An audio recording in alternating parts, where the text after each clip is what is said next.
Social elements have long been experimented with in strategy board games, and for good reasons. You can heighten immersion, increase suspense, add unpredictability, or just even a playing field. And you got everything from deduction to hidden movement to negotiation and secret traders, but no platform is as precarious as semi-cooperative victory conditions. See, in fully cooperative games, or victories at least, players know where they stand, can coach one another, support one another, and ideally everyone is working to press the game forward to the same outcome. Semi-cooperative victories, where one or many players can win, but all in theory should be working together to avoid losing, is great in concept, but for that whole social thing, what's to say that the other player is going to be pulling their weight, and your victory may be dependent upon their efforts, but not necessarily their outcomes, and who's to say that they're going to see this as a cooperative thing that they need to help you? Never mind the prevailing game theory inherent to the prisoner's dilemma that says that it's just always strategically better to betray the other person. The point that I'm making is that it's fun when it works, but it requires an extra level of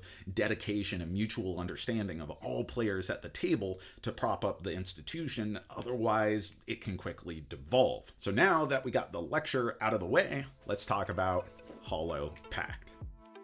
Did I say precarious social elements like deduction, hidden traders, negotiation, and semi-cooperative victories? Cause Hollow Pact, the new game set in the world of and from the makers of Beast, one of my favorite recent hidden movement games, has all of these. One player is the Beast, working to fulfill their personal objective and to find a cool totem of power, randomly and secretly assigned, then carried by one of the two smugglers in their matching cargo box.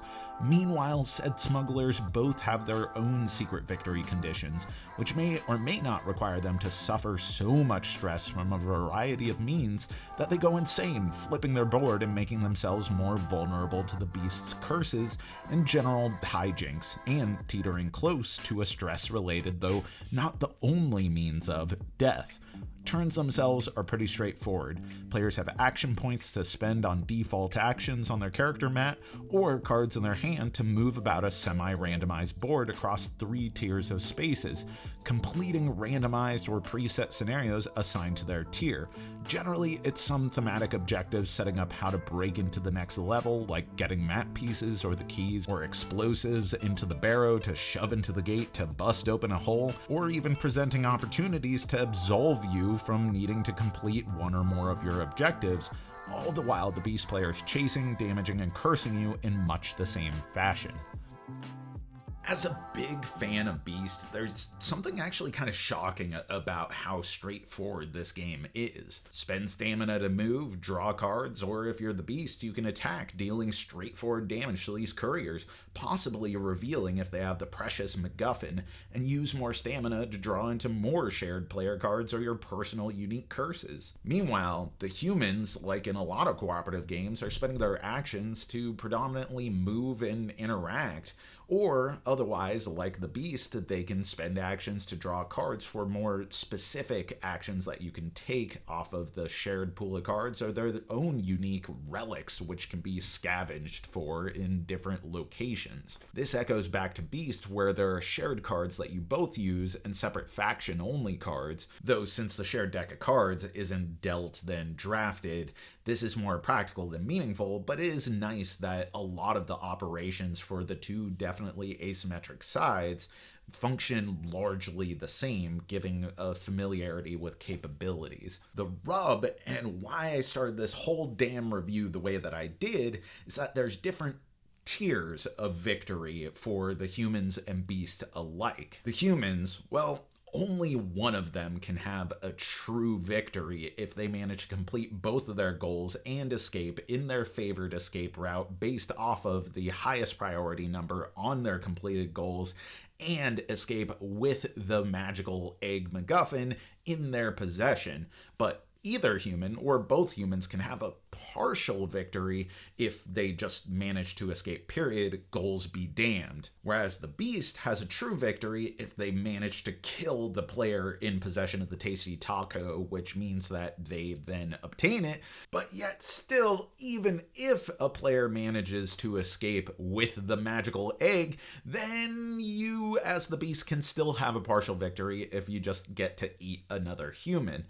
Or there's even another type of victory, which is the coolest and the one where the most sense of ambiguity and mystery and delight and betrayal seems to hinge upon, and that's where you as the beast can curse one of the players, often based off of certain context, which might be that they've made themselves vulnerable to the essence of this dark world by going into their insane state, and you play a curse on them. And a type of curse that you can place on them is a dark pact, which gives them the option of winning with the beast so long as they fulfill the conditions of the dark pact, or otherwise they can just not do it. And like any curse, the dark pact itself and all the opportunities that it presents can go away so long as other conditions are met on the card. For my group, this did actually work pretty much as intended, but it adds a layer of squishiness that players are going to have to muddle through that both gives the game its identity, but also its biggest hurdles, which is undoubtedly going to make or break how this game works for you. Even in the limited scenario I had to play, Hollow Pact had a ton of cinematic elements. Man or monster alike running across a bridge causes it to collapse, decreasing mobility but also putting some distance between you and the beast, or otherwise trapping you in together. One of my favorite systems are the rituals set up to the side of the board, where players claim start of turn benefits so long as they have the most spirit, a powerful resource that comes at the cost of cards and actions, but serves as a contentious area control element with tangible consequences to the rest of the game. And as you climb through the city and discover the schematics for each new section, it enforces new strategic considerations. Where Hollow Pact falters is the anticlimactic conclusion, largely driven by the semi-cooperative nature. I found that the humans wanted to work together, caring less about their personal victory than denying the beasts their prey, but completing personal goals can require interfering with or even injuring their partner. Similarly, there's a ganging up feeling that can happen for the lone uncursed human, where the only incentive to not defect is pity and spiting the beast. It's a powerful incentive, but not an enforceable one. And then there's player elimination. Like Beast, damage is pretty matter of fact in Pact. If you attack, you just deal the damage, and there's little aside from a sprinkling of relic cards that can do much about it. Since humans can't hurt the beast, if the beast manages to kill a hero and even claim their fashion nugget, there could still be a significant time until the fate of the remaining player is decided, even if the best they can achieve is a hollow survival and not a true win.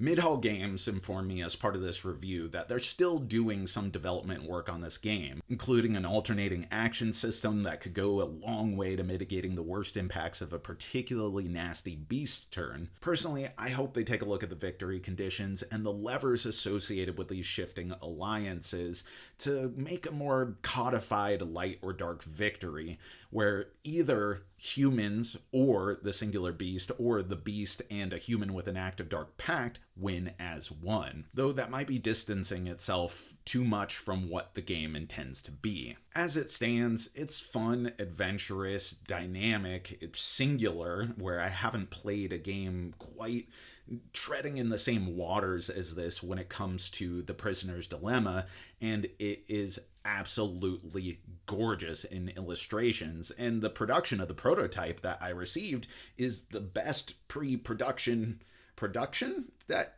I think I've ever covered on this channel, so I'm pretty confident that the end result is just going to be damn gorgeous. And this is a world that I just want to be in. I mean, not actually be in, because that sounds pretty terrifying and miserable, but you know what I mean. It oozes with dark folklore and murky gray occult, and that setting sets it up for those sorts of shifting alliances and moral ambiguity.